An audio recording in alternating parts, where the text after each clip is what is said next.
Krystal Anton.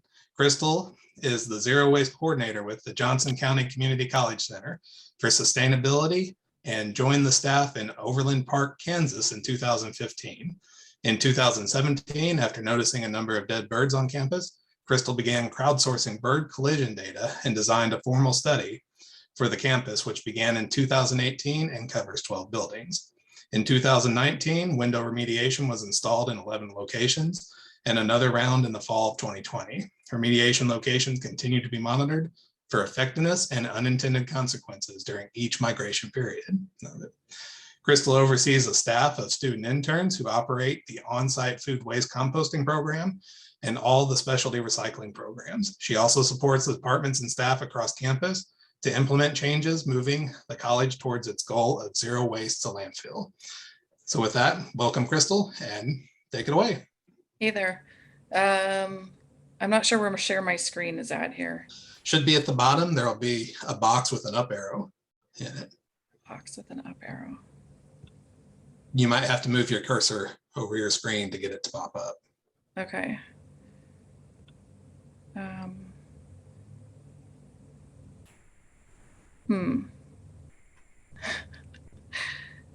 have FaceTime, mirror my video. Oh, are you on a tablet or? Yeah. Okay. Paige, do you have, I'm not familiar with the tablet interface for Zoom. You might have to, is there a series of dots as one of your buttons? There is. It says disable video receiving. That's all it gives me. Yeah, those sound weird because it should be like a bright green button that says share screen, like on the bottom of your Zoom panel. And you're not seeing that. What buttons are you seeing? I see mute, stop video, raise hand, settings, more. More. Try clicking on more. Yes. And all it gives me is disable video receiving. Okay, that's the same thing. Can the host give me the ability to share screen? Yeah, hold on. Okay.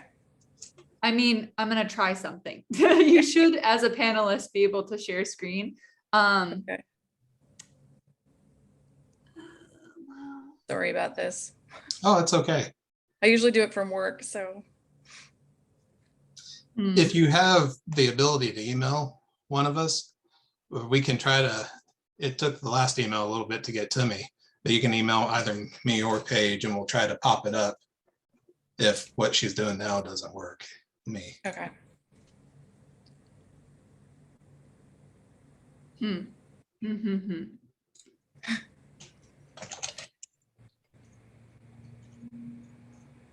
Yes, I thought I had the ability to make you a co-host, but I don't seem to have that ability either.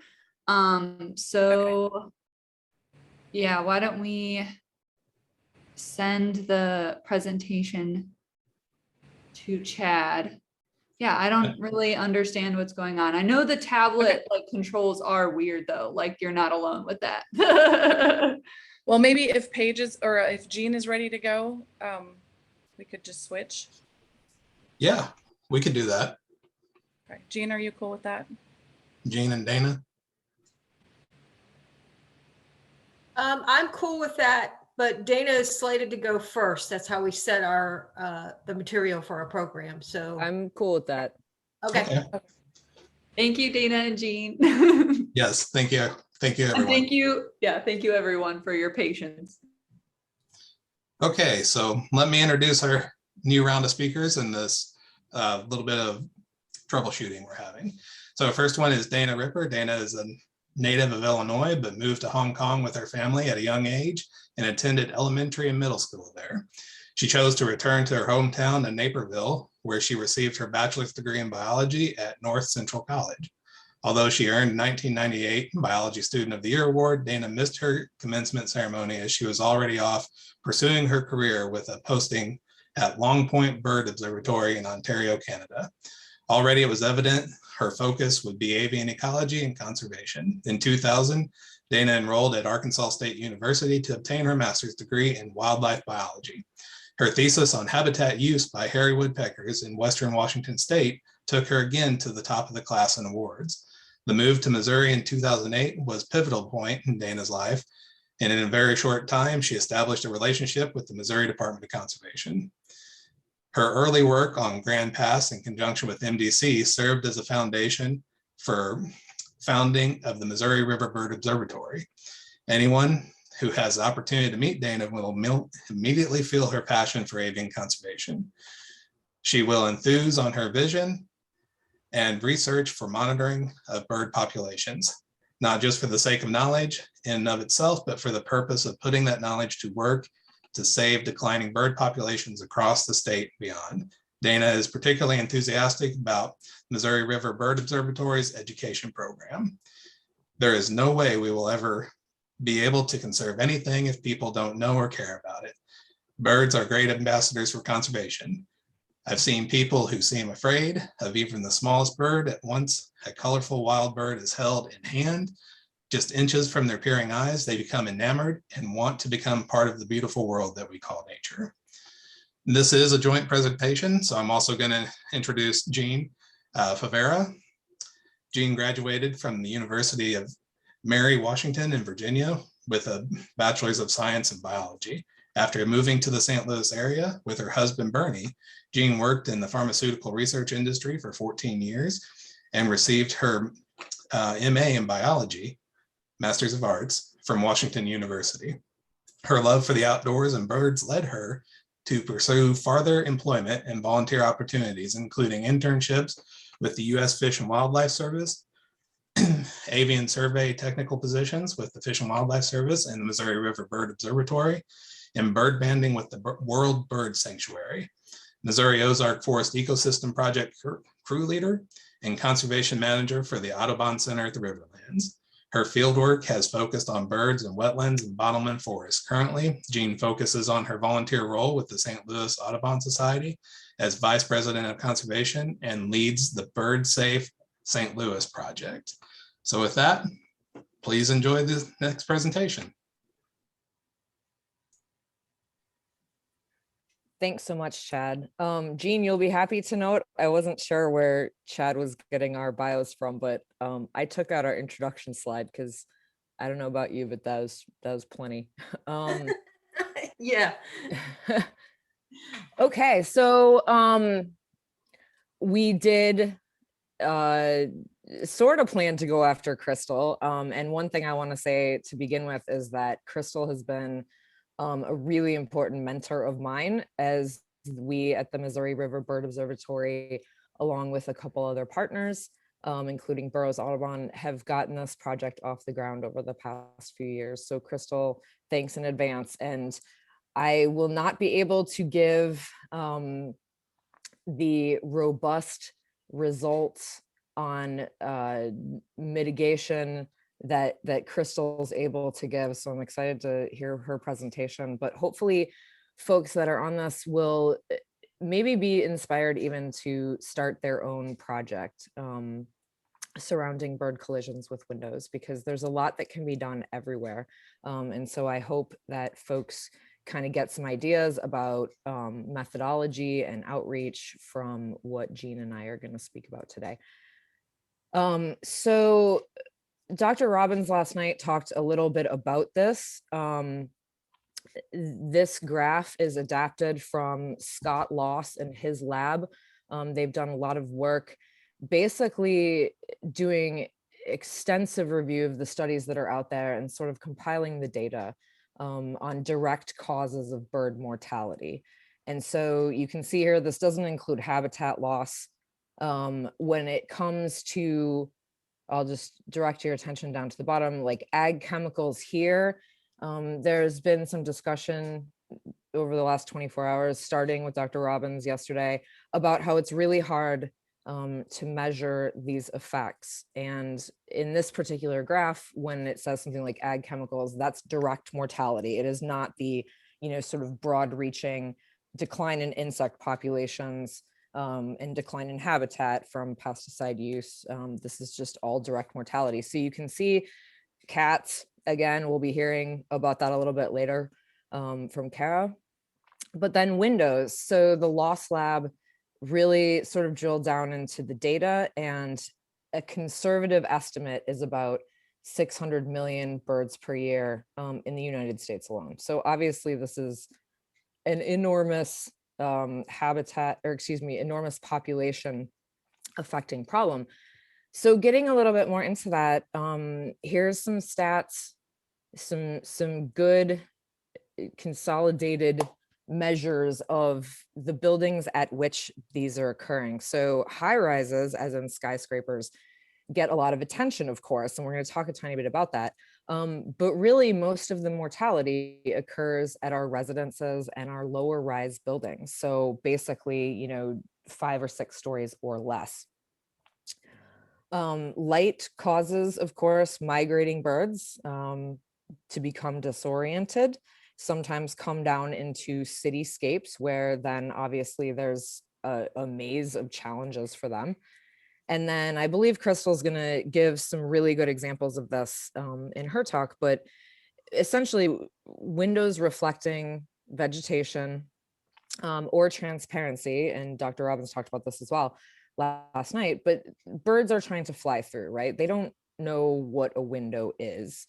And so these are some problems that taken in aggregate obviously are having an enormous effect on our bird populations, but they are also, this issue of window collisions is actually one of the really most simple conservation issues to deal with. There are challenges, we'll discuss those of course, but it's not a matter of having, a bunch of different causes that are sort of ephemeral or nebulous that we can't always do anything directly about. So there's a lot of hope here.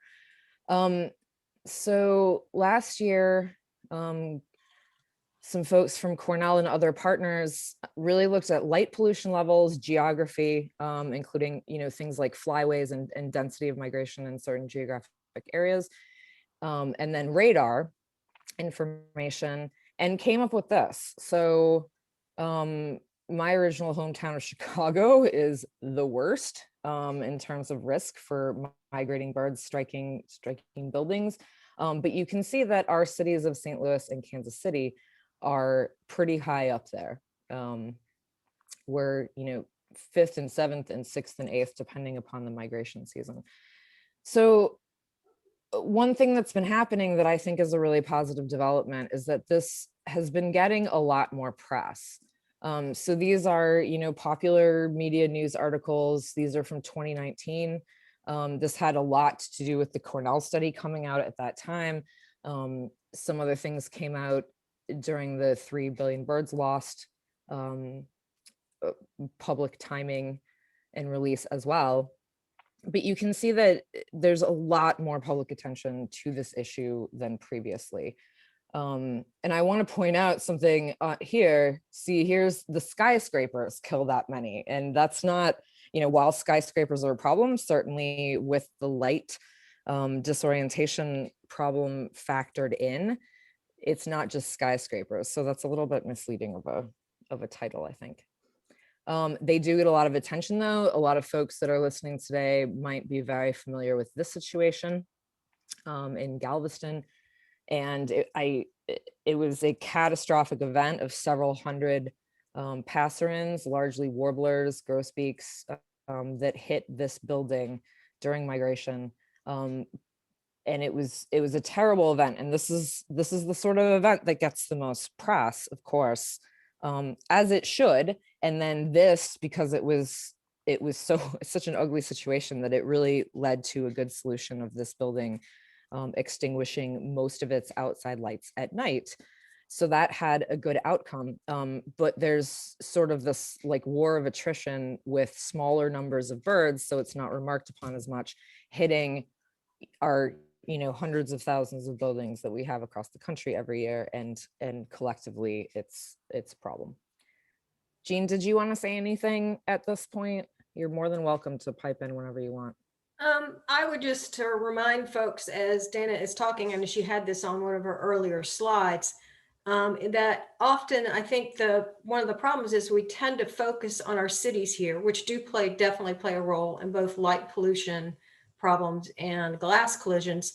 We have to keep in mind, though, that 45, around a little over 40% of our collisions are coming from our homes. So from these large spread out suburban and urban areas surrounding our cities. So this is not just a problem of our cities, but this is a problem that we as homeowners and residents can do specific things to protect birds. And actually that will also have a big effect. So just keep that in mind. Thanks, Jean. Okay, so a little bit about the Bird Save Kansas City project specifically.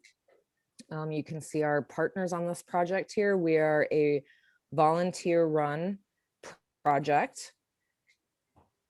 And here are the goals, pretty basic. We want to collect data showing the scope of this problem in the Kansas City metro. And I've highlighted this because we really want to drill down and identify what portions of buildings are causing the most mortality. So 2 reasons for this. One is that it is almost never, in my experience and from what I've heard from others, that it's like the whole building where birds are hitting equally frequently on all of the windows. So we want to identify which windows those are that they are hitting, typically based on reflectivity or transparency. And then, the second more practical reason for this goal is that we can't go to a building owner or management property company and say, you need to treat your whole building with whatever, mitigation methodology we're looking at, largely due to expense. So ultimate goal is to approach building managers with voluntary solutions for reducing strikes. Briefly about our survey methods. These are the seasons, April 1st to June 30th. We like to try and get in, and even so, I mean, everyone on here knows the migration seasons. We're not catching the very beginning and the very end all the time, but trying to get sort of that season and make sure we cover peak of migration strategically as well. And we all know why this is, right? So we have a obviously much higher density of birds flying through during those times. So we've been running for a little over 2 years, and during fall of 2019, the volunteers chose their own buildings and routes. So a lot of this was started because we at MRBO and Burroughs Audubon Society folks were continually getting anecdotal reports of, hey, this building seems really bad. Every other time that I walk by it, there's a bird carcass there. So basically, we just wanted to start kind of chasing down some of those anecdotes. We simply asked that our volunteers conduct searches as often as feasible for them. And we needed a way to identify windows in order to collect these data. And we'll talk a little bit more about that later. And I do want to point out that you'll hear from Jean, and she has a slightly different methodology and timing there in St. Louis. And so then basically last year and this year, we've had some winnowing down of the buildings. So after a few seasons of data, we've really started to hone in on the buildings that are the most strike prone. We have dropped a couple of buildings from our sample over the last 2 years because they weren't terribly strike prone. And then there's also something I'll get into about permission to survey at buildings. So briefly, here is a map of where we are surveying right now. So you can see that it's sort of the city center of KC, as well as some outlying kind of more suburban areas in the south and to the east. All of us enter our data into the app iNaturalist, which is really good for photographing the birds. We have set up a project that's customized to take in a little bit of data. And hopefully some folks here have used iNaturalist, and it's obviously usually used for living things, but we use it in this, pardon dogs barking if that should happen. We use it in this context to take pictures of our birds, try to get a number of different angles One thing that has been surprising to me with this project is that it is sometimes extremely difficult to identify dead birds. Sometimes it is more difficult than identifying live birds, which is something I didn't expect. A very important aspect of this data entry into iNaturalist is we ask our volunteer surveyors to make sure they get a good context photo. And so you can see this orange cone here. This is indicating where a bird is. So again, with the ultimate goal of determining which windows are problematic so that we can hopefully work with managers to treat them, we really need to know exactly where the bird struck, right? That's even more than species identification. That's our most important piece of data that's collected. So we always stress context pictures, and those go into iNaturalist as well. So some of the challenges that we've experienced, this is pretty obvious in speaking to some folks that clean sidewalks in various places in downtown Kansas City, at least, you know, they're out there at 5 a.m. before light even. And so the possibility, certainly the probability exists that we are missing birds that are cleaned up, but then there are also birds that will strike windows during their foraging activities. This doesn't just happen when they are migrating through at night or coming down around dawn. So this can happen all day. And so we, I think, do get some of the carcasses that we find are after cleanup has occurred, but we're certainly missing some.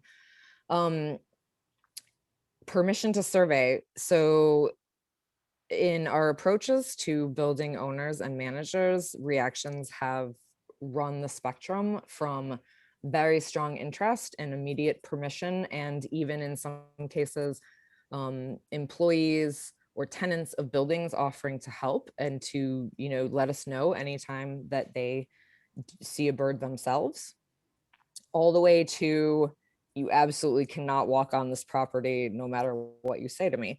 So that has been definitely a big challenge, and obviously that's related to our ultimate goal of reducing these strikes.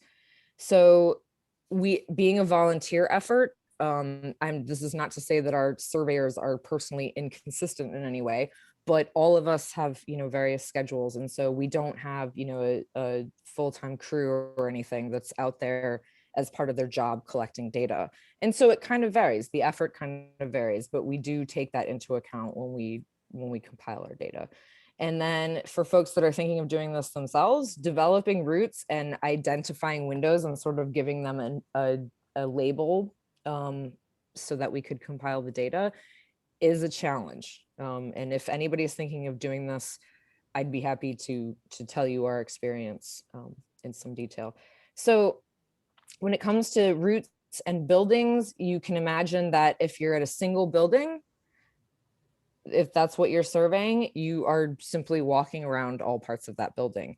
It gets a lot more complex when you're talking about a route. So this is downtown Kansas City, and you can see the walking routes around certain buildings. You can also see that in some cases, only parts of buildings are surveyed, and that's just because they abut the next building over, or maybe they have an entirely brick facade on certain sides. And so it gets a little complex. It was actually fairly difficult to finally determine what constituted the downtown Kansas City route.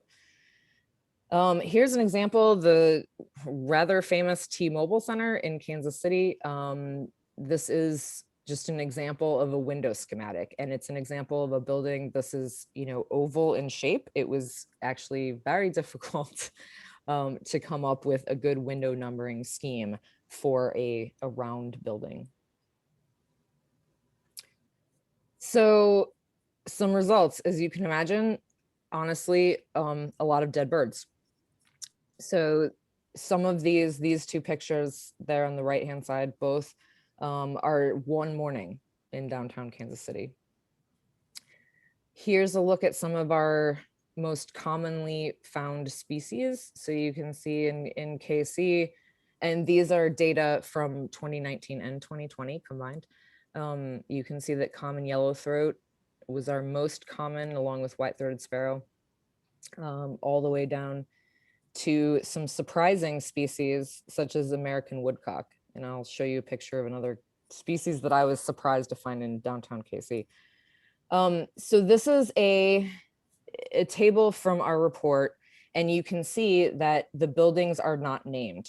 And this is because in order to make this report publicly available, we do not want to ruin any potential relationships by shaming certain buildings and potentially, making the outreach even more challenging than it would have been.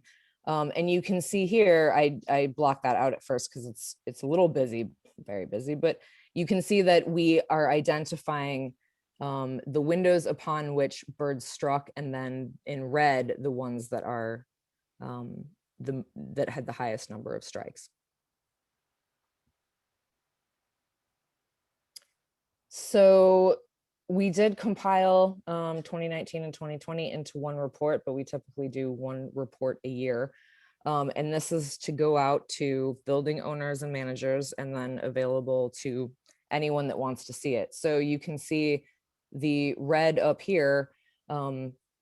We basically produce the same report, but in one case, the buildings and addresses are named, and then the other, they are not, they're just coded. And that's for, again, the purposes of outreach and privacy. So we just finished, or we didn't just, I just finished compiling the data for spring of 2021. And our surveyors found over 200 carcasses yet again this spring. And that was with an average of about 13 surveys at each of 7 buildings or routes. So one of the things that my project co-coordinator developed recently, we've had various different, brochures and things. We like to be able to give out information because we're often on survey, we're often approached by folks that are like, what are you doing and why are you picking up that dead bird, if they notice to begin with. And so here's a couple of examples of one-page fact sheets that we have on hand as surveyors to be able to give out to people that succinctly explain the problem and potential solutions. So essentially, what is necessary and what is going to keep becoming more necessary is sort of a community partnership framework to this outreach. So the example here is from Chicago. I don't know if folks are familiar with Chicago bird collision monitors. They've been working for over 20 years doing this in Chicago, and a lot of their efforts have come to fruition in things like lights out partnerships in that city. And also basically a lot of press. My understanding is that random people will walk up to their surveyors and say, here's a bird, can count it, or if it's stunned but still alive, can you help me? It sounds like they're a pretty well-known fixture in downtown Chicago. And they're also working on bird safe glass legislation within the Chicago City Council. So there's a lot of different factors here, all the way from, as we've been talking about in this whole meeting, individual actions, what you can do, in your own life and in your own home, all the way up to working with the community and working with coalitions, and then eventually, potentially, some sort of legislation or incentives. There's lots of different levels and different opportunities. So I would like to thank Teresa Enderle, who is my project co-coordinator, who I would be lost without. Krystal, of course, Mary Nemesek of Boroughs Audubon, our volunteer surveyors. Project wouldn't exist without them. My fellow folks at MRBO, including Paige Whittick, who's helping to run this meeting.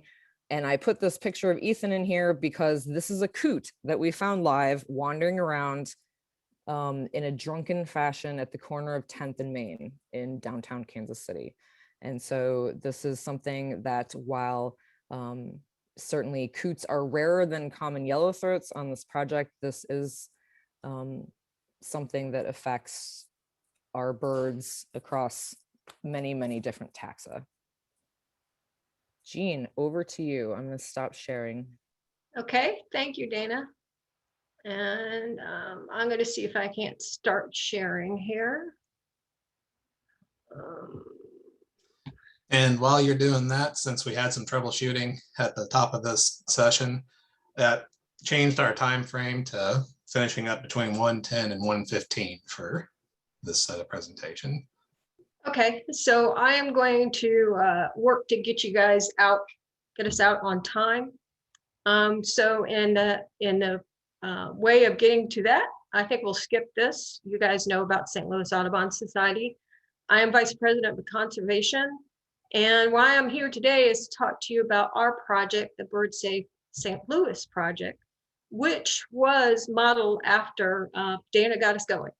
So it's appropriate that Dana should precede me, and I will tell you a little bit about our project and where we are in our process. This project the goal is to establish long-term community relationships that will support bird safe practices and reduce fatalities due to light pollution, building, and window collisions.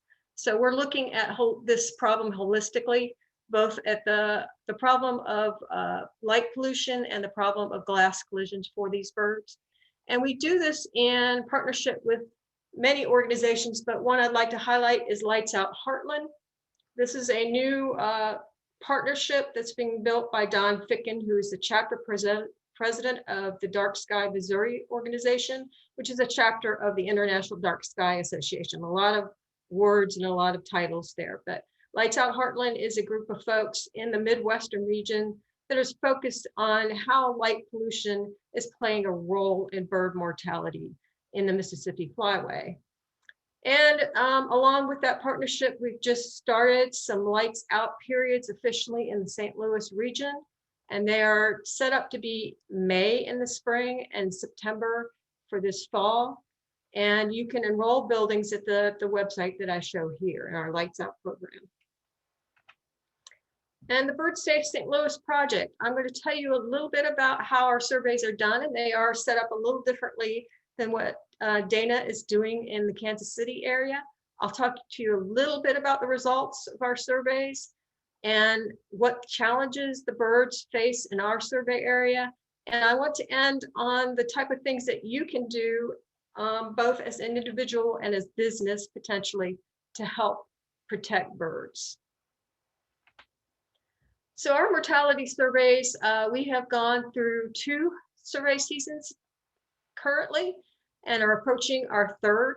So we started in the fall of 2020 and our survey season went from September 1st to October 15th. And we did the spring in 2021, and we started on April 22nd. We went through May 30th. And I work with a group of volunteers that we do these surveys 3 mornings a week on Tuesdays, Thursdays, and Sundays. The volunteers work in pairs for their survey area. And we search only in areas that are publicly accessible. So we're not going to areas that we need to get permission from. And we also record any incidental encounters of dead or injured birds in our survey area. So not only birds found at the buildings of interest, but if we're walking, any birds that we find in other areas. And just as in Dana's program, we do use iNaturalist as the data collection platform. And one of the strengths of that platform is that anybody can use it who has a smartphone. And you really don't have to be a bird ID expert. And in fact, you can still be a bird ID expert and have trouble identifying some of these dead birds. You don't have to be a bird ID expert to participate, because you can rely on iNaturalist in most cases to help you identify these birds. So I don't have to limit my volunteers to people who know their birds, how to ID birds intimately necessarily. Where are our surveys? We're located right now in an 8x8 block area. This is what this map shows you here of downtown St. Louis. We chose this area for a couple of reasons. One is in the early 2000s, predating my involvement in St. Louis Audubon Society, we did have a volunteer effort surveying this area for dead birds. And the other reason is we drove around it and we looked and we could see that there are definitely problems and challenges for birds in this area. We split it up into 2 survey sections. There's an east survey area and a west survey area. Again, I have 2 pairs of volunteers working on any given survey day, so 2 in the east and 2 in the west. And this year for spring, we were surveying around 25 buildings, and those buildings are shown in outlined in blue on this map. And the area that is dark blue tells you how many sides of that building is publicly accessible. So that gives you an idea of where we are in the downtown area. And now I want to go through just a few slides of data. Hopefully I won't put you asleep in the process, but to give you an idea of what it looks like for us. These are the total number of birds we found during our fall survey days. And just to point out a few things, you can obviously see that we had a wide range of how many birds we found during our surveys, down to 1 on 9/24, and our highest amount was 9/20/2020 during our fall survey season. And I do want to point out that the red stars indicate those are Sunday morning surveys. And that survey day or survey morning is preceded by 3 night intervals. So you could imagine we might get some accumulation of birds on those nights. However, I also want to point out that Birdcast is a pretty reliable forecast for the migration intensity in our area. And we found that that forecast tracked pretty well with the numbers that we would get the next day. For example, we had a high intensity migration intensity night predicted for 10/12/20, and the next survey day morning 10/13 was one of our highest days where we found 22 birds. So that just gives you an idea of what the data looks like over time for our survey time. In the case of the fall, we had over 235 total observations for our fall survey period. I also want to talk a little bit about what we found as far as what buildings were problematic in our survey area. And I think one of the quick things you can see pretty quickly is that there are 2 buildings which I have labeled here building 11 and building 21 that are consistently the problem. Building 11 in the spring surveys had 43 strikes, and in the fall surveys had around 45 strikes. Building 21 is our second highest, and that remains consistent across our survey seasons. And in that case, the fall surveys was around 35 birds, where our spring surveys was 27 birds on that building. And interestingly, building 19 is a bit of an interesting story, because in the fall of 2020, it had about 23 strikes. Unbeknownst to us, between the fall of 2020 and the spring of 2021, this building underwent renovation. It is a building that has both a low and a high rise component. The low rise component, they boarded up all the windows, and lo and behold, in the spring of 2021, we were down from 21 strikes for an entire building in the fall down to 8 strikes there.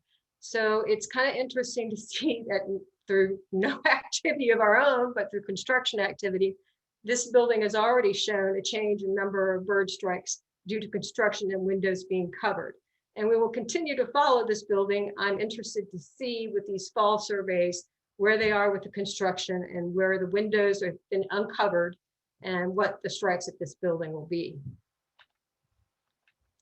These are some pictures of these buildings in our downtown area, and I just want to show them to give you some general impressions, and we'll talk in more detail about what the problems, specific problems of these buildings might be. But you can see that building 11, which is our highest strike building, it has both a high rise component here. It also has a low rise component here. It also is very visible that this is a building that is highly covered with reflective glass, a lot of glass in this building.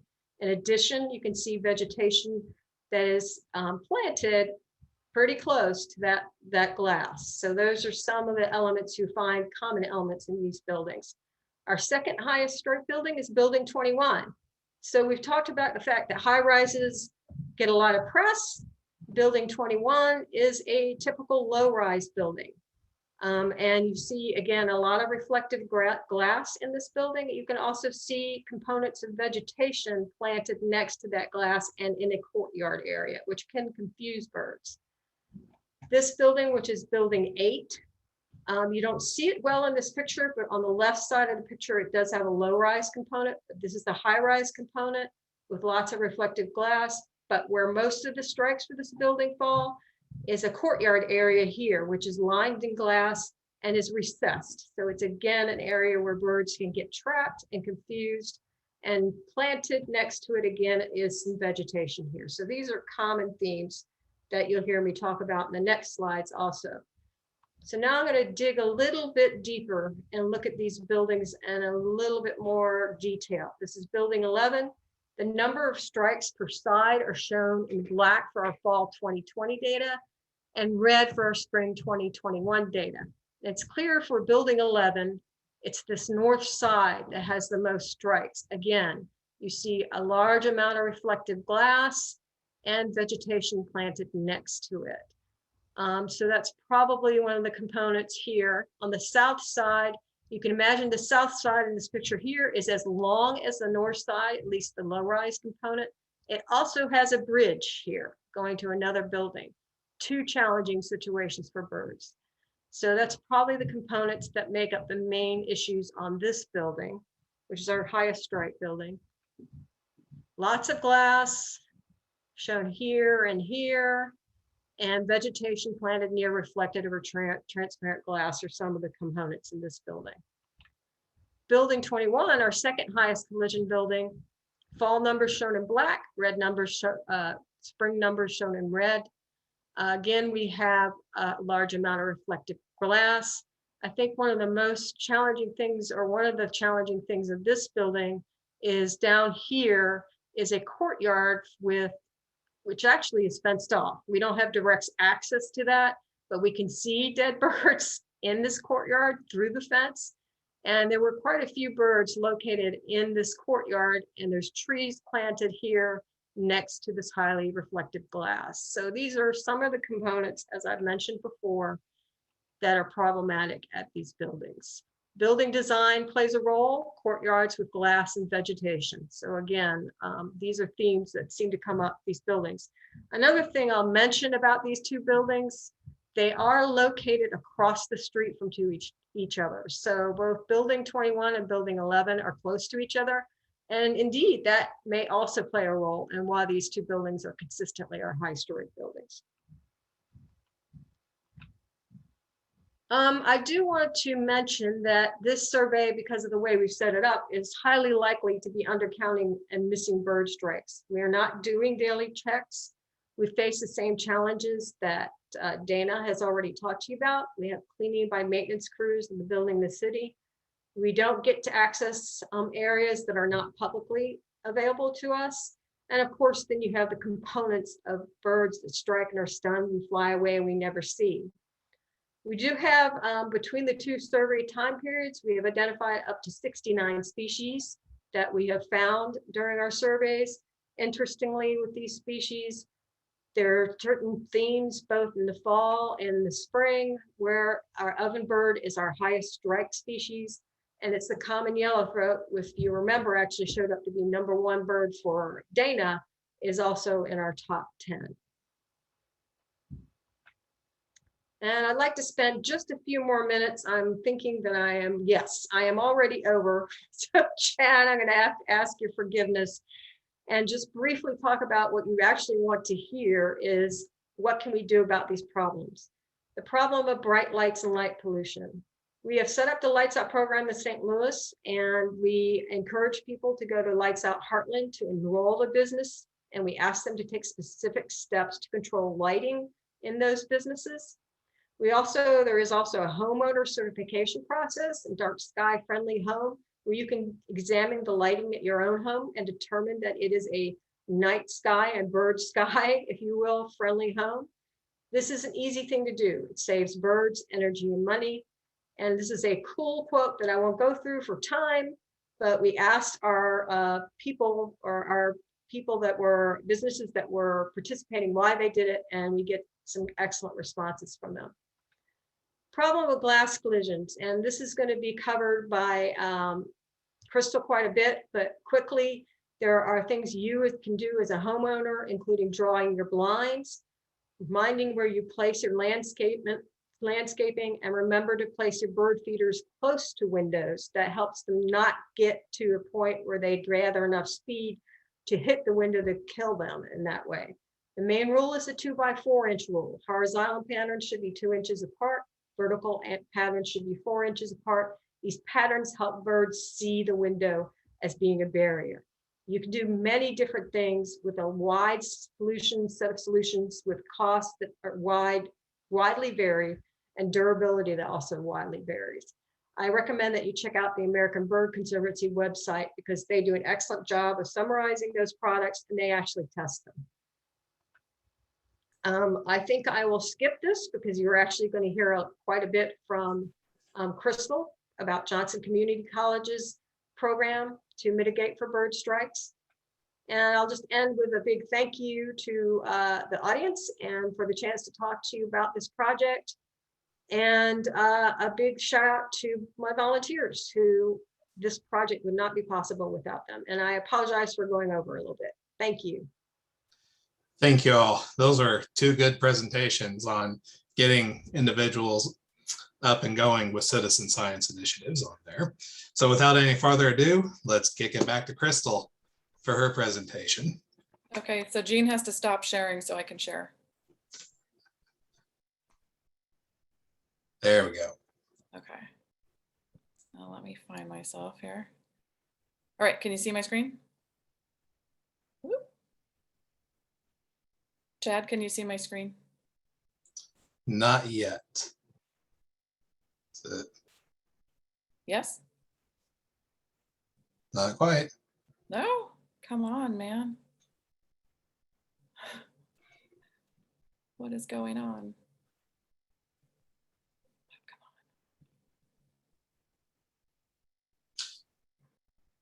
You select your screen and then hit, there should be one more button in the series to hit, I think. There it's going. There it's going. Okay, great. Okay, here we go. So I'm Krystal Anton. You already heard my bio at the very beginning. I'm with the Centers for Sustainability at Johnson County Community College, and I have been running an intensive bird study there for about 4 years now, or it's in its 4th year. And dang it. Sorry. There we go. Okay.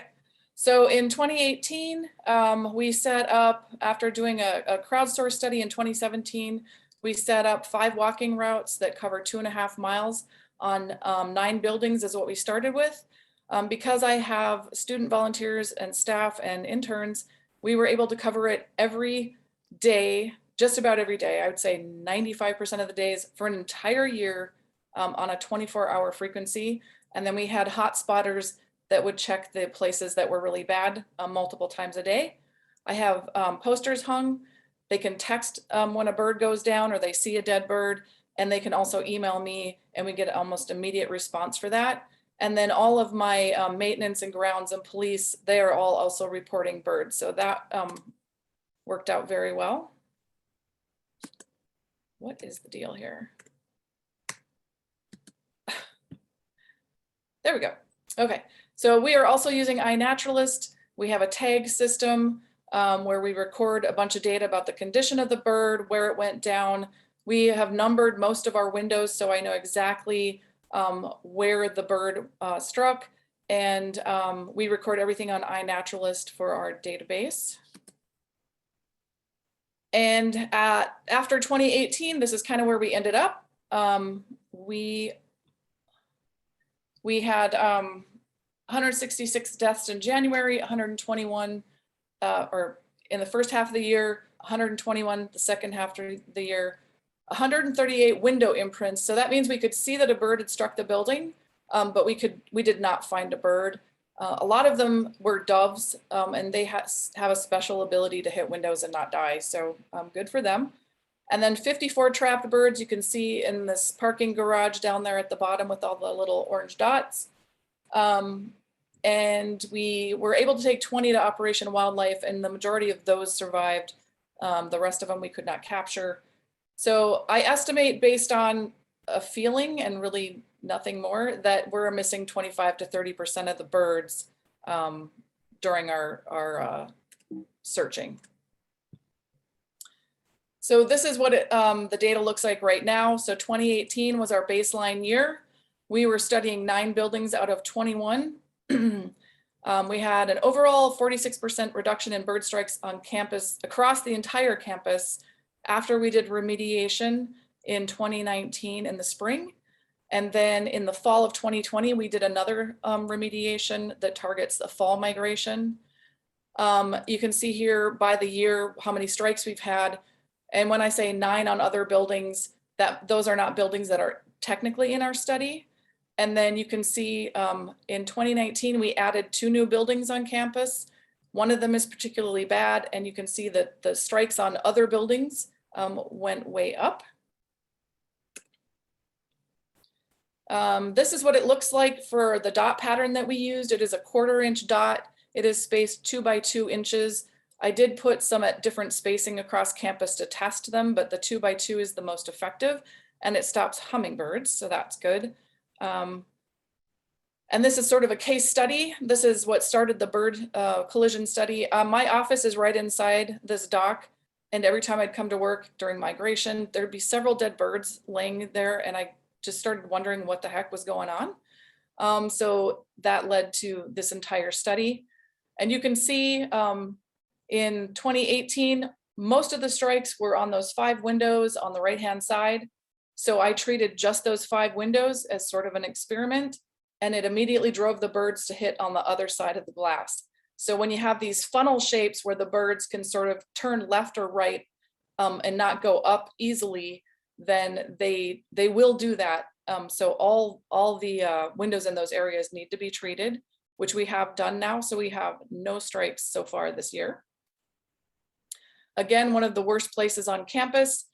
This is sort of a funnel. So the birds fly into this area and run into the glass because it's a big V shape on the north side of campus. And you can see, again, we treated the lower windows and the ones on that angle, and we immediately drove the birds up to the 3rd floor. The buildings are staggered a lot, so it's really easy for me to tell, like if the bird hit the 3rd floor, it's way out in the landscaping. And if it hit the 1st or 2nd floor, it lands closer to the building. We have found that birds land about 1 to 3 feet on average from where they have struck. Here is a weird piece of glass that sticks up into the air for no reason. I actually witnessed a couple of birds hit that, and then there were birds on the roof behind it as well. So I decided to only treat that area and see what happened. And you can see it made the strikes go way down. We still get a couple that are on that clear glass up above because they can see through it. And we still get a couple on the lower floor where they can fly in through the garage and they hit the glass on the inside. But on the outside of the glass, we pretty much reduced all the strikes just by treating that one section of glass. So that's why it's important to like pay attention to the details and exactly where you think the birds are hitting. Here's one of our bridges. We have 5 or 6 now. I was just thinking about that this morning. To save money, I only put a 46-inch roll or a stripe through the bridge, and I divided it equally so there was the same amount of space at the top and the bottom. After I put this on there, strikes did drop, but at the top they were still hitting this 12-inch little section that was open. So this last year we treated that, and now we've had no strikes on that glass. So I'm learning that the birds tend to correct upwards. They don't seem to hit those spaces at the bottom of the bridge. I don't have any recorded on any of the bridges on the bottom spaces, but I do have them on the top spaces. So we're filling in all those gaps. Here's some more of my bridges. These ones are clear instead of being reflective. I decided to see if putting a dot pattern, and you can see the dot pattern here is heavier than the one on the other windows. It's decorative. If I put it on one side, would it reduce the strikes on both sides of the glass if they could see through it? And the answer is yes, to some degree. But I did end up treating the other side of this GEB-COM bridge, and now it's dropped the strikes to 0. And I ended up treating the windows above the south side of this OCB LIB bridge because we were still getting strikes and they were always below those 2 dark windows. So again, the birds are correcting upwards. And once we treated those, we've had no strikes again. This is a little bit redundant, but almost 1 billion birds, they think, die every year in the United States. It's mostly residents and low-rise buildings. So my campus, the tallest building is 4 stories. Most of them are 2 or 3. It's particularly deadly for birds. And the other thing I want to emphasize is if you find a bird that's injured, and most people think it's just stunned, but the truth is it has a head injury and it could have other internal injuries. So if you have the ability to get it to a rehab facility, please do that. But otherwise protect it until it recovers enough to fly off. There's a pretty good chance it may still die, but it won't get predated there in your front yard or whatever. Spacing is critical. Again, same thing Jean was talking about. You can see our 2x2 spacing has had a 92% reduction. And I think it's probably higher than that, but I didn't have time to run all my numbers for this year yet. The 3x3 spacing has seen an 80% reduction. 4x4 spacing has seen a 68% reduction. This last round of remediation, part of it was to actually get rid of the 4x4 dots and make those 2x2 dots. So I only have 3 windows that have 4x4 dots on them anymore. And they don't get any bird strikes now because we cut down a whole bunch of trees. So unfortunately, that's been the most effective thing that we've done to prevent bird strikes. And then that's me. And I have a few other slides if I have any time left. Yes, you actually have 3 minutes left. 3 minutes left. Okay. So I separated my slides out just in case. So interior window treatments can make your reflections better or worse. 2 of these are from my campus. This one on the left, that's the president's office. He needs privacy. Apparently his conference room does not. We get hummingbirds here all the time and they will hit this window and never the 4 on that direction, going to the left. Also our library, it was heavily tinted. They let us take it out during the remodeling. You can see inside there, there's ladders and stuff. But then they put black shades in and it's still very reflective when the shades are down. So we do get a few strikes, although it is greatly reduced from what it was since we took the tinting out of the windows. And then you can see here, these windows are fairly dark on the right, but if you put a white blind behind it, it sort of kills off the reflection. So it's not going to make it perfect, but it would make it better. Window decals with the right spacing are the most effective, breaking that reflection on the front of your glass. And it doesn't have to be ugly. You can do lots of different things, beads, curtains, shades. Also window paints and markers if you only want to do something that's sort of during migration periods. And don't wash your windows because we find that immediately after we wash the windows on campus, it's like the birds just die right behind the window washers. It's not a good thing. And then exterior shades, louvers, even dividing your window up into smaller panes, any of those things can help. And if you only have an option from the inside, light colors, heavy patterns, those kinds of things can help reduce strikes. But they're sort of the something is better than nothing option. And that's me again.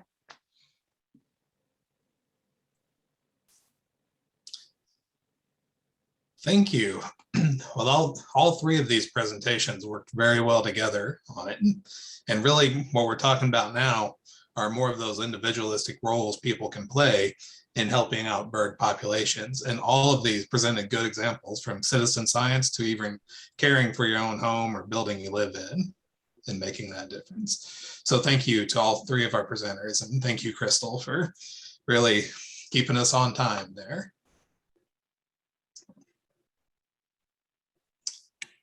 Okay. Well, I'm happy to introduce our next presenter.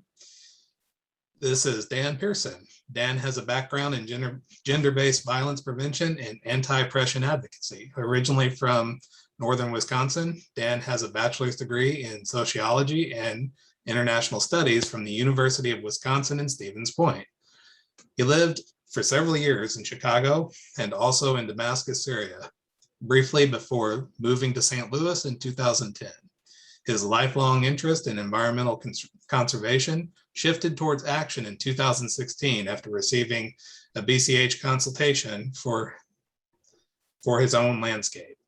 He spent the next 3 years studying native landscapes, learning and implementing BCH recommendations, and transforming his yard into a platinum certified wildlife habitat. In 2017, Dan initially trained as a volunteer BCH habitat advisor and remained active until transitioning to full-time staff in March of 2021. Love it. Glad to have you, Dan. Please take it away. All right. All right, are we shared up yet? We have your presenter's view. Great. All right, so that's good news. Do you have 2 screens, or do you only see? Yeah. Okay. I think we're in good shape. So let's talk about birds in our residential landscape setting. So switch we're seeing the presenting side of it. Yeah. Yeah. Yep. Sure enough. Okay, there we go. That should be better. There it is. Thank you. All right. I've done this enough times you would think I would. Okay, so moving on. So you probably have seen a lot of these typical backyard birds. These are the birds that we will always see in our backyards, even if we have just your typical ornamental landscaping and turf lawn. But what if you are interested in seeing a wider variety of birds in your backyard? There are some things that we can do to attract these types of birds. And the way we do it is by creating functional habitat, right? And what that means is let's provide food, water, and shelter, not just for birds, but for a wide variety of wildlife. And what we find is that birds will be part of that wider variety. So when we look at a picture like this, this turf lawn, this is part of our culture, right? So this is what many of us in our culture look at and see as a beautiful landscape. It's a monoculture of turf grass. My question would be, does this provide any, much of any functional habitat for wildlife? Not much at all. So what we're looking for is, can we create a different kind of residential landscaping that attracts all kinds of wildlife, but could also look aesthetically pleasing as well. So this is our front corner here in South City, St. Louis. And when I say functional, we mean functional in all kinds of different ways, right? So this is a picture of our backyard about 8 years ago. And we were having all kinds of issues with water shedding into our basement. Well, we got a grant from Project Clear to do some rainscaping, and now it looks more like this. And no more water issues. All these native plants, 100% Missouri native plants, soak up a ton of water. They help the roots, help that water soak into the soil, so that we're doing all kinds of things beyond just attracting wildlife. We're also, we can do some creative problem solving around stormwater management issues as well. You can even have native plants look very nice in your front yard. We encourage this. Sometimes it's a little bit tricky if you have a homeowners association, but here in the city we have no such things, and so people can just experiment with native plants in their front yards, and we think it's fantastic. Native plants are pretty darn important. Why? This is the question we always get. Why native plants?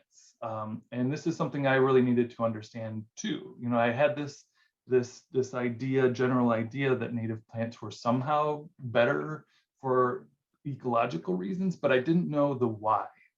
And the answer turns out to be all about insects, right? So plants are primary producers for our entire food web. And insects, turns out, are the primary consumers of those plants. And most of our insects have specialized relationships with those plants. 90% of plant-eating insects are specialists. So let's take, for example, those common blue violets that we see in our yards that many people consider weeds, and they get really frustrated and they're trying to pull them out wherever they pop up. It turns out that violets are the only larval host for a whole variety of fritillary butterflies. For example, this great spangled fritillary butterfly. This is the larval host. So this is the plant that this caterpillar can use to complete that butterfly's life cycle, right? It cannot eat any other types of plants. And the reason for this is insects have co-evolved with plants in an ecosystem and have adapted to the defenses that those plants have, right? So they could be chemical defenses, they could be physical defenses, and these insects have figured out a way to work around those, but then the plant can have those defend, and they can defend against all the other insects, right? There are very few generalist insects that can eat most plants. Now, why is that important for songbirds? Because songbirds eat a lot of insects. Songbirds need insects. In fact, all Missouri songbirds do eat insects.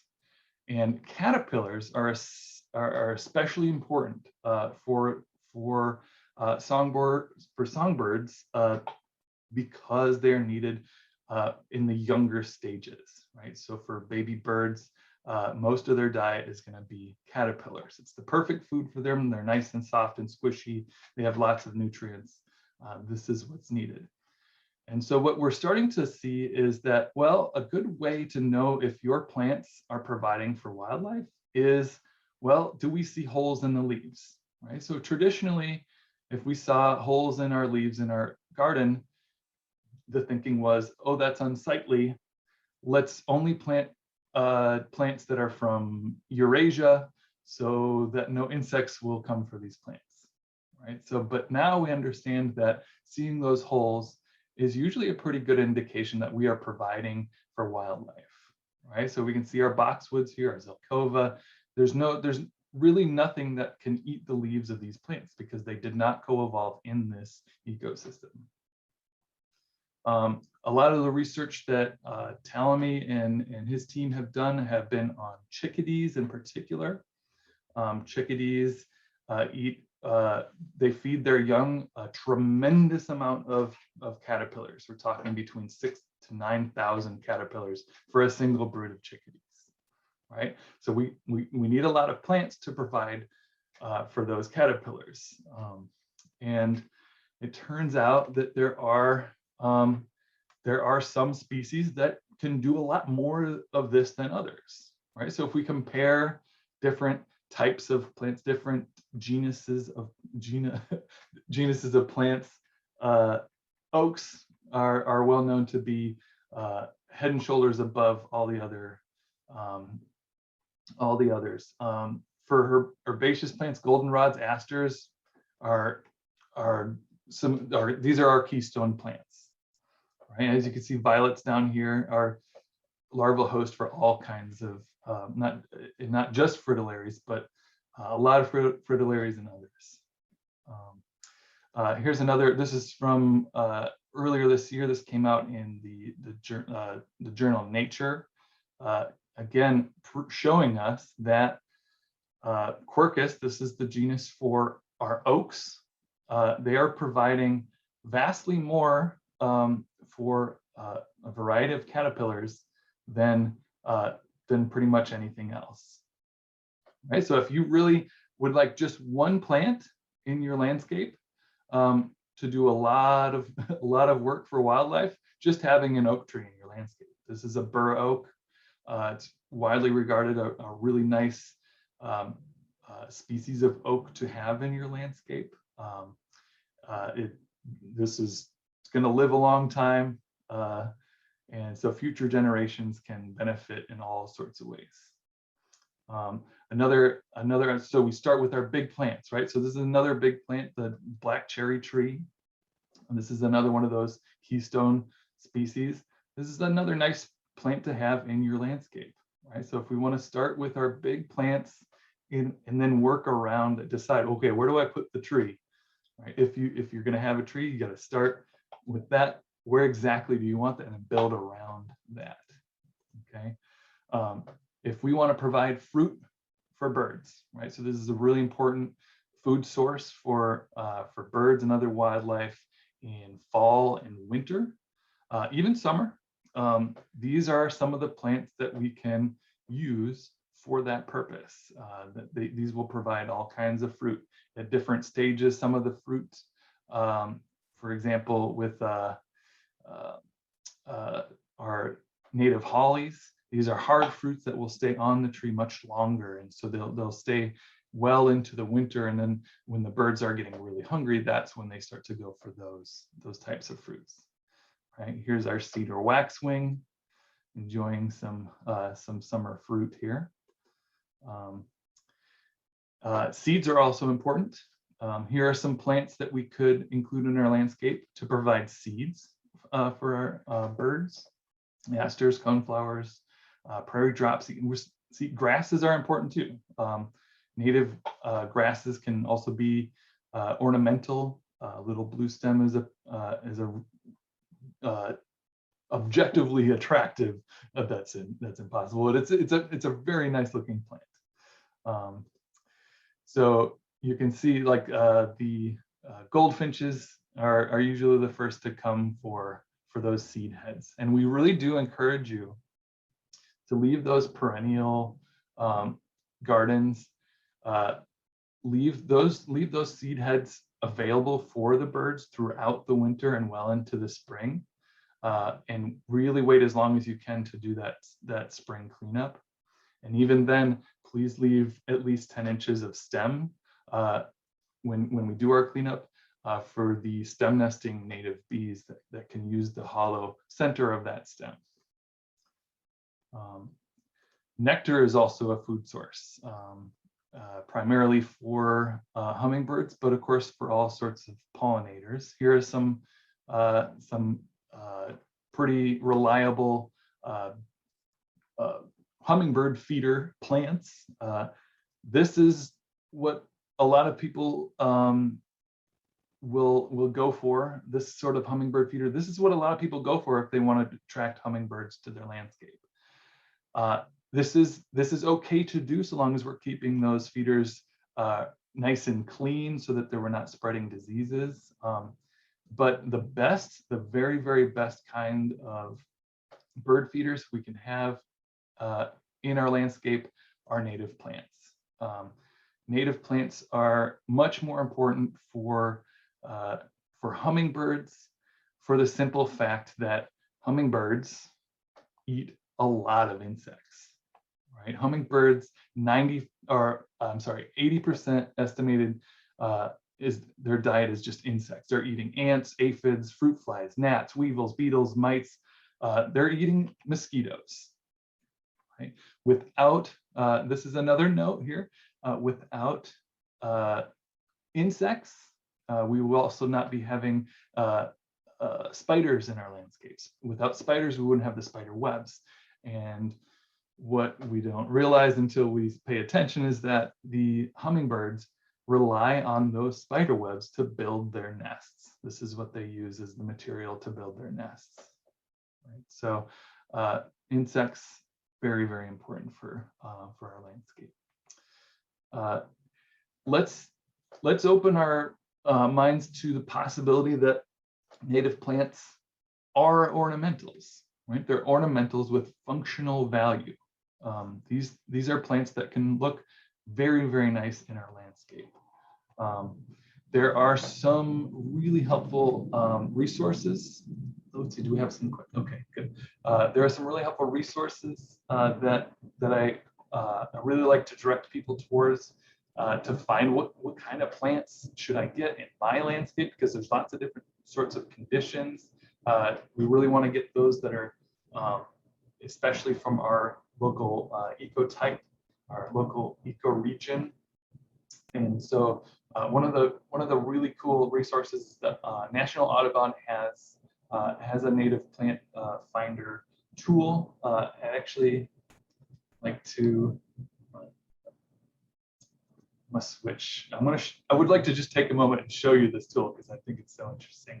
All right, are you all able to see the native plant database here from Audubon? So if you are seeing my shared screen here, you can use this tool. You put your local zip code in here, and then it will refine the search for plants that are particular to your area. And we can refine our search to, okay, I want to look at annuals, perennials. I want to attract wood warblers, right? And so this will bring up all the plants, a whole bunch of plants that you could put into your landscape to attract, among other things, wood warblers. So this is a really interesting tool. It can also direct you toward resources. It can tell you where you can buy native plants near you. This is a great resource. One of our favorite organizations for this purpose too is Grow Native. They have a ton of resources for learning about which native plants to use, where to find them. They have this really extensive list of top 10 lists, a list of lists. We love this. Here, if you want to hedge, right? I would like to have a native hedge. Here are some plants that Grow Native has identified as suitable for creating a hedge. So these are really excellent tools. Go back to here. Okay. So moving on. Oops. Books exist. Books are nice also for learning about these sorts of things. Doug Talmy is one of the leading researchers on the ecology between native plants and wildlife, particularly insects. Lots of really helpful books out there that will help us learn more about the ecology, but also about, well, okay, design. Where can we put these things exactly? The Shaw Nature Reserve is one of the best places you can go to see native plants, both as they occur in the wild, but also the Whitmire Flower Garden there will demonstrate to you how native plants can be used in a landscape design. So this is a really helpful resource. We do, so Bring Conservation Home, this program is a program of St. Louis Audubon Society, but we also work in conjunction with the Missouri Department of Conservation. And we also partner a lot with our local chapters of Wild Ones. This is a great organization to be plugged in with to learn more about native landscaping. So we do offer consultations. This is a lot of what we do in this program. The Bring Conservation Home program does about 200 consultations a year, although it keeps increasing. So, for example, this year we've gotten vastly more requests, and so unfortunately, currently we are scheduling people 11 months out in advance, right? So we're currently scheduling people in mid-July of 2002 for consultations. But we will go to their place and we'll do a tour through the landscape. We'll take a look at some, we'll give some ideas of some things that we think could help for different situations. Some plants, we'll give them some plants that we think would do well in very specific locations of their landscape. And then we will provide them with this pretty detailed report that includes all that information and more. So it is also a possibility to become certified. So we do lots of certification visits after someone gets a consultation. They'll work on, and this is exactly what I did. I got a consultation, spent 3 years working through that report, implementing the recommendations, and then had them come back, and our landscape was certified platinum. So there's 3 levels: silver, gold, and platinum. Less than 2% of our certifications are platinum level. That's our highest level. But these are a handful of our many certified landscape recipients. Here is some testimony from some of our stewards that have worked with this program. I'm going to let you all read them for yourselves. People read what is on the screen for a presentation. So yeah, the people are happy with having some guidance on what to plant, how to plant, and what. And this is, we can start to see the changes, right? So I did the order of this. So let's. The idea here is, in summary. I think it's chat. I hope it's okay. I thought I might kind of speed this one so I can get you all like a little bit more back on track. I hope that's okay. I think we're doing okay on time. So if you need another minute or two.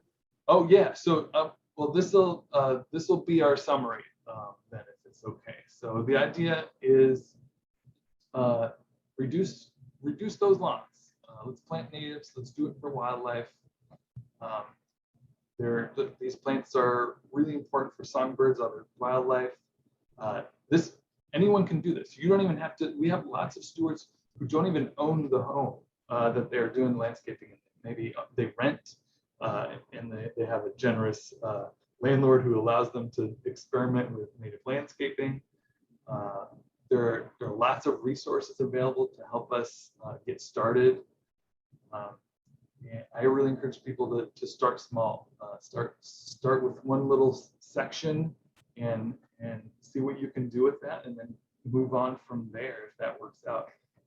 Patience is really important. A lot of our Missouri native plants spend the first couple of years of their life just getting their roots established, and then they really start to put on a show. Sometimes people might get discouraged in those first couple of years because they aren't seeing a whole lot that they might have been expecting. But the advantage is that once those plants are established, they are lower maintenance. They should not require any sort of soil amendments or watering. This is, once these plants are established, they can pretty much take care of themselves. So I'm gonna leave it there. If there's questions, comments, objections, I can field some now, or you can contact me through the electronic mail, or these telephone numbers will bring you to my telephone if that's what you like. Thank you. That was really neat on just, again, getting people engaged. And there was, I know quite a bit, but there's behavioral things you pointed out about hummingbirds and stuff that I wasn't aware of. And it goes back to, we mentioned earlier on what farming looks like, and you don't have to be dealing with native systems there. So just simply introducing these native plants to your yard makes a big difference, even if it's not a wild prairie setting, for example. Of it. Before we jump into the next presentation, I want to say thank you, Dan. Greatly appreciate it. And I had one question. We've got a couple questions here. So Dan, there's one that popped up for you. It says, I can look online, but do you know if there is anything like BCH in other parts of the state? This person is in Kansas City. Yeah, so this is another thing that's been happening, is that we've been getting an increasing number of requests from individuals and smaller organizations around the country wanting to do a BCH-like program in their area. And so what I have done, and anyone can reach out to me for this as well, I've put together kind of like a toolkit for individuals or small nonprofit organizations want to kind of get this stuff going, I'll set you up with a toolkit with some of the basic materials, just so you can look at what we use, and you could model your stuff after that. It doesn't we're happy to share those kinds of things. I hope that answered your question. There are, but I guess to directly answer your question, there aren't yet any, as far as I'm aware, there aren't yet any organizations. I think there is one in Colombia. And I think Allison Vaughn put a comment in the chat about that. Oh yeah, yes. So that is the only one that I'm aware of. In fact, I just learned about this group a few months ago, and I guess they've been around. They worked with us early on. That was kind of before my time, but they're doing great work. Very neat. So I wanted to address one question that I forgot at the end of Krystal's presentation earlier. And we had a attendee ask if the dots that they were using on their windows were permanent or had to be replaced, and if so, how often they had to replace. And Krystal provided an answer in our chat and said, the dots are high quality etched vinyl. The life of the dot should be approximately 5 to 7 years on the south side and 7 to 10 years on the north side of campus, and they should be replaced as needed on there. So I wanted to hit on that. It's time to move on to our next presentation, which is actually pre-recorded on there. And I think Paige is going to run that recording now. The speaker for this one is Cara Joos, who presented this morning, and enjoy another round.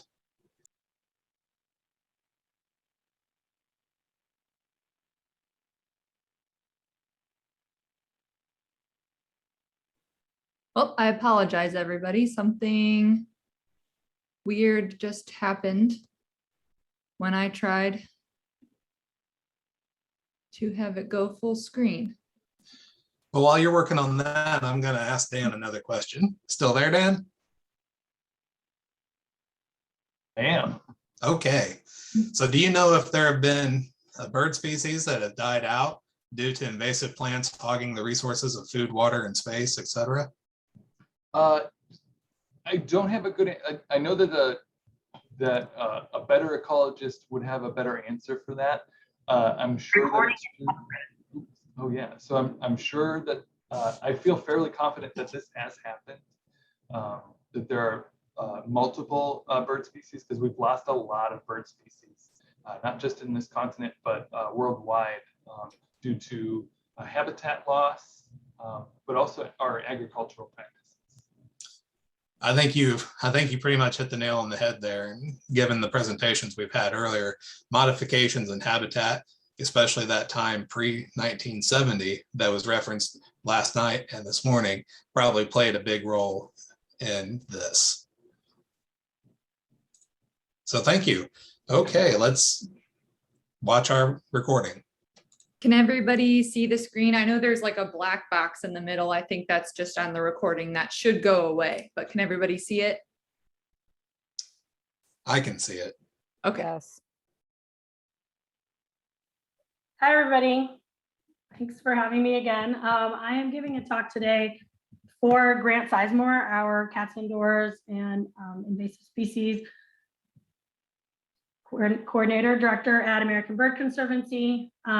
And I am not an expert on this. And so I'm giving this talk without notes because I can't see the notes and give the talk at the same time in my current setup. And this talk was originally very long. And so I've cut it as best I can. And I'm gonna go through this information fairly quickly because I wanna get to the end where we can talk about what we can do in our own communities about reducing feral domestic cats and their impacts on birds within our own communities. So bear with me as I blow through some background information. So just this caveat, these are my cats. I am a huge cat person. I love cats. And I just want to say that because I'm sure, I mean, this is a friendly audience. I gave this to a different group before, but my cats stay inside and I value, and I think that abandoning cats and feral cats have cruel, miserable lives. And so you can love cats and also want to control feral cat populations. Just some quick semantics. So domestic cats are just all species, Felis catus. This is a domesticated cat that evolved. There's a whole phylogeny thing I'm not going to go into, but they are not native anywhere. They've all evolved from wild ancestors and have been spread around through humans. A free roaming cat is somebody's pet that's allowed to be outside, and a feral, or an even more common term now is community cat, is a cat that's not owned by somebody and is just probably not habituated to anybody. This could be just feral urban cats, or even like barn cats could be feral community cats too. So how did cats get here? They came here with Europeans on boats, apparently with life jackets, and they're not native to North America. And in 1970, for some reason, Americans just started having a lot of pets. And so the number of cats in the United States, and this is just owned pets, this is, has tripled since 1970, and this stops in 1910. So we've had 12 more years for this to increase. So this is a population, this is a problem that's more of an issue now than it was 30 years ago and 50 years ago. So it's not the same as when we were all little and let our cats out. So the ecological impact of cats is that they kill stuff, and they kill stuff whether they're hungry or not. And there's research that shows this. There's all kinds of ways they've tracked and documented this. They've looked at ways that their brain, like it's not hunger that makes a cat hunt, on and on. And so cats kill, they're not native, and North American bird populations did not evolve with any predator that was similar to a house cat. They are an introduced predator and should be managed as so. How much are they predating things? So here in North America, unowned cats, feral community cats, kill 2/3 of all of the birds compared to the owned cats. Many more in the US than in Canada. I don't know if they just have fewer pets, or there's just fewer people in Canada, so there's fewer cats, and they have harsher winters. So that probably contributes to it.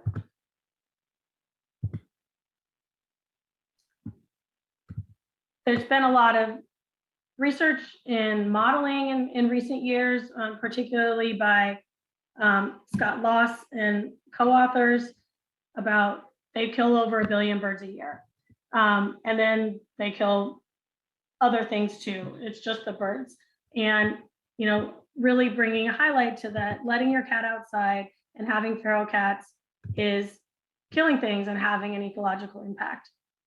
And there's been, I know we'll get to this part, but even if we look at the very lowest end of Scott Loss's et al. Estimates, it's still equivalent to the entire population of China every year being killed. And if you look at the high end of the confidence interval, it's China plus the US plus the Indian subcontinent. It's a lot of birds, and that's just birds. And so if you add mammals to that, it's triple and quadruple. It's just billions and billions and billions of animals. Cats kill a lot of animals. And this is, again, just in the US. This isn't worldwide. This has been challenged. I'm sure many of you are familiar with this back and forth in the literature. It's been challenged by misinformation. And so author Wolf and the Alley Cat Alliance, which I'll talk about more at the end, have challenged the data and the analytical techniques, even though they're not statisticians.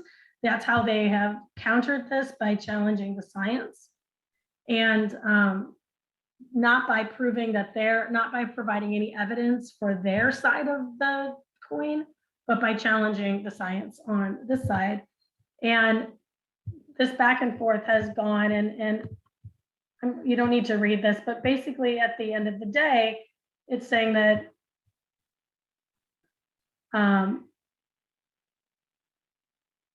that based on the misinformation and the emotion involved, that we argue that it is justifiable to interpret the critiques as part of a broader misinformation campaign designed to purposefully fabricate doubt regarding the harmful impacts of outdoor cats and to prevent policies from being enacted that would protect wildlife and cats.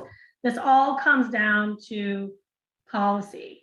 And I'm not sure if that's the next slide or not, but that is, and so, but okay, so I'll say this last slide before we get to policy, that even if all of that is wrong and they're not killing, maybe they're killing half as many birds, which is still so many birds, but just the mere presence of cats and predators in general, but it reduces productivity of young, it reduces feeding productivity of parents and feeding, and so increases. It's hitting both the B and the D in the population dynamics equation. Cats are bad for birds all around, and it's I don't know, I'm sure everybody in here agrees this is irrefutable, but it's being refuted. and the way that this is really being fought, and this is where we get into what we can do. And I really blew through that much faster. And so policy and management. And so the way that we can counter feral cat populations is by making it illegal to have feral cat populations.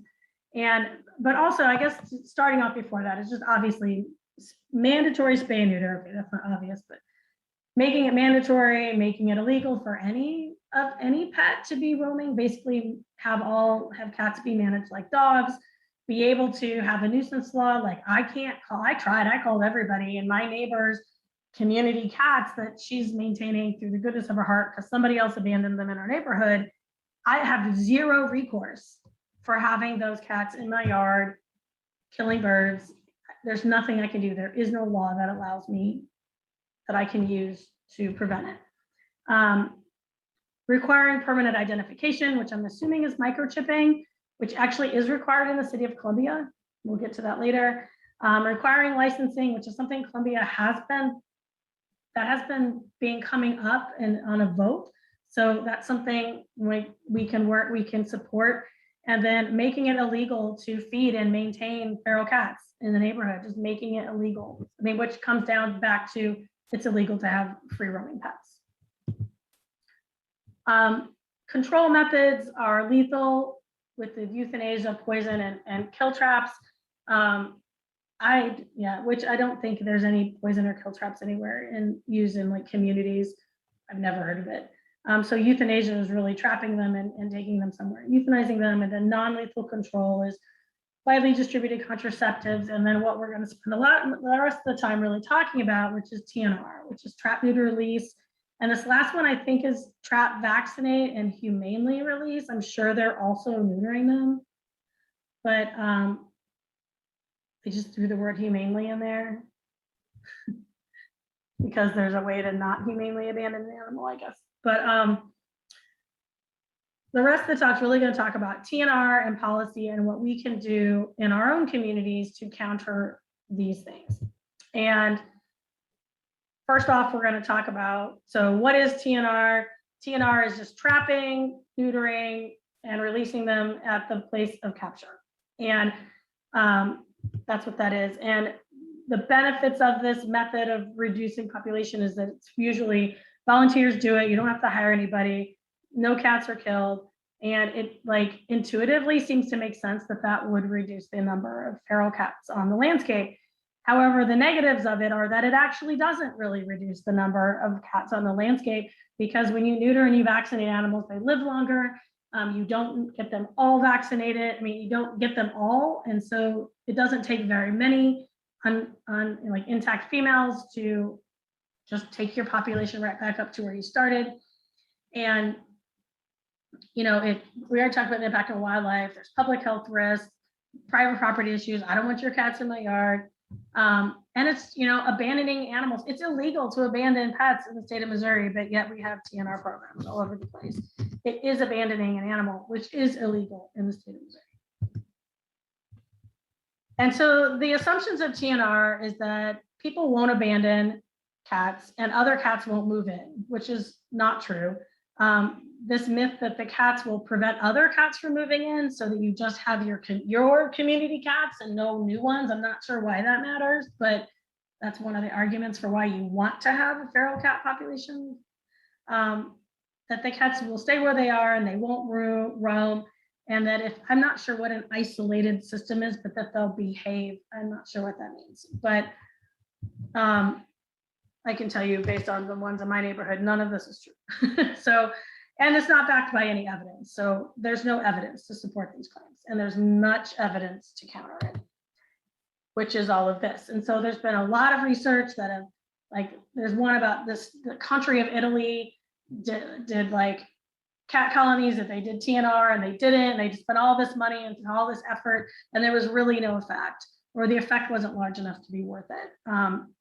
Because just the trade-offs of longer lifespans and not being able to prevent additional dumping, and you just can't trap, neuter, and release a large enough proportion of the population to truly reduce the population. I mean, actually eliminate the population. So who are the organized opposition? So Alley Cat Allies, I thought it was Alliance, Alley Cat Allies.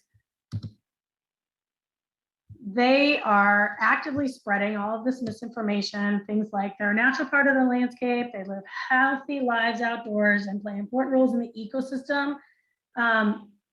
Not sure what that is. And, you know, they're just, this is what they're saying in order to save cats. And I get it, they love, like, they're doing this out of love and passion for something they really care about, but they just refuse to accept the fact that they're placing the value of the life of a cat over the wild animals in the neighborhood.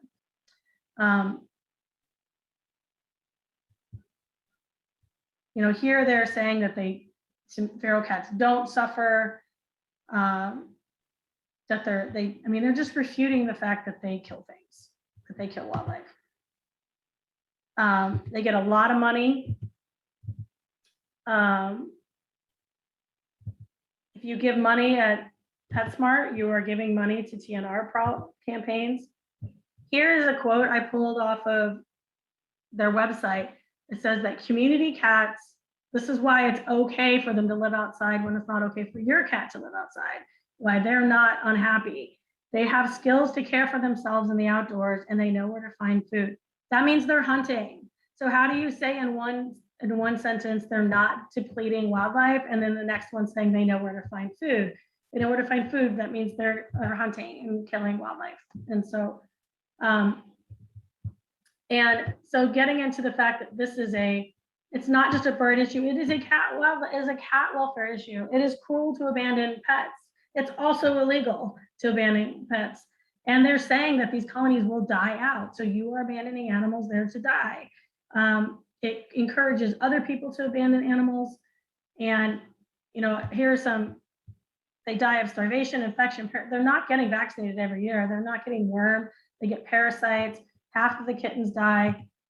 I don't need to go back. It's not good for cats. This isn't just an anti-cat thing. It's an animal welfare thing all around. And, you know, there's a strong argument to be made that TNR is cruel, and that humane euthanasia is less cruel than abandoning. And you know who agrees with that? PETA. PETA agrees that euthanasia is less cruel than abandoning animals. And so, okay, so what is cats indoors? That's ABC's thing. It's exclusively indoor cats. They live longer, they have fewer vet visits, they're perfectly happy, and they kill no wildlife. And this is the goal. And to get people, there's ways to get your cats outside, you can walk them, all kinds of things. However, my cats all they want to do is eat grass and throw up. But cats can live perfectly happy lives indoors. There are reasons for hope. People are getting more and more into the idea of walking cats, having cats inside, building catios, which I really have been promised my cats for years. All these different ways to keep cats inside. There are cat sanctuaries that are all fenced in, and where the cats are outside, but yet they cannot go anywhere and kill anything, and nothing can come inside that they can kill. I'm pretty sure this one, yeah, this is in Hawaii. And we also won a big lawsuit in New York.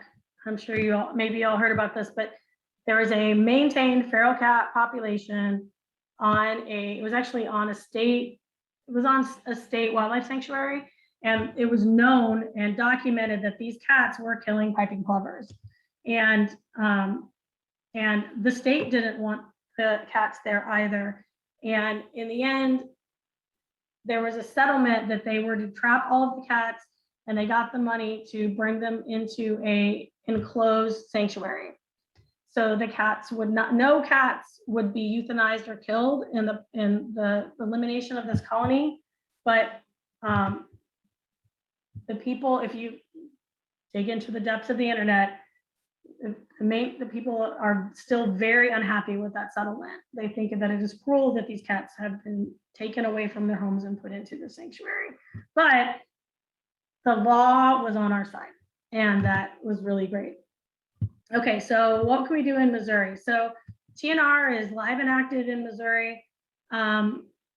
If you go onto the different organizations, one of the websites says, you know, their goal is to reduce the deaths of feral cats. That is their goal, is to prevent the euthanization of feral cats. It is not to reduce the population of feral cats.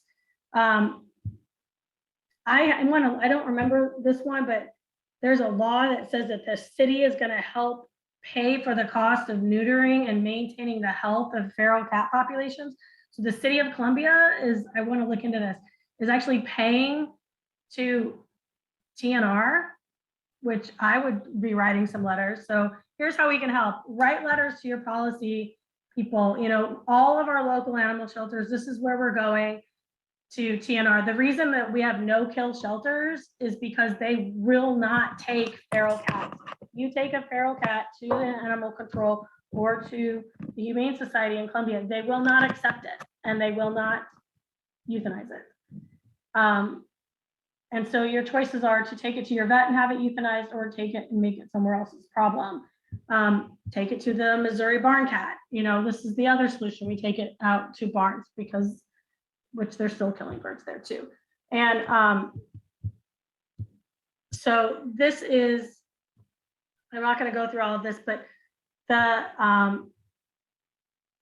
there is a law that if you are going to maintain a community cat colony, those cats have to be spayed and neutered, trapped annually, microchipped. There's a huge amount that they're supposed to be doing, but you know that they're not. So we do have some checks against it, but they're not being enforced. It is illegal to abandon pets in the state of Missouri. However, Columbia Animal Control, when they capture feral cats, they trap, neuter, and release them. So the Columbia Animal Control is doing TNR and abandoning cats. And so what we can do is write your congressman, go to city council meetings, be aware of any of these things coming up on any kind of legislation, and be vocal about them and vote for things that actually and truly reduce these policies. And with that, I will stop. And oh, there's Buddy studying Farmington, Missouri. Oh, I don't have time. And so if you do have questions or you want to talk to somebody who knows, here is Grant's information. And you can contact him and he will have much better answers than I do. Thank you.